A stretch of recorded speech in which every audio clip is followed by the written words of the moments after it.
When you think of tax dollars going into public education and for the narrative to be that the quote unquote school system is failing, where is my money going?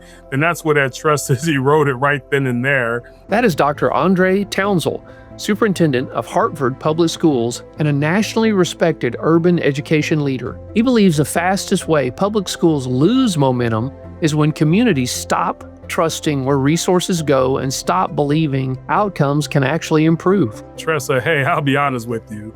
If you take your eye off me, you might never find me again. So that goes to show you how deep and how powerful trust is. He breaks down how leaders rebuild credibility by working in good faith, staying transparent about reality, and bringing families and staff along instead of talking at them. But you got to be out there, tell the story, tell the narrative, because otherwise, if you don't tell your story, somebody will tell it for you. Today, he outlines how trust is built through transparency, consistency, and two-way communication, especially in complex urban systems. By the end of this conversation, you'll learn how to earn credibility, reshape the narrative, and lead change without losing the community.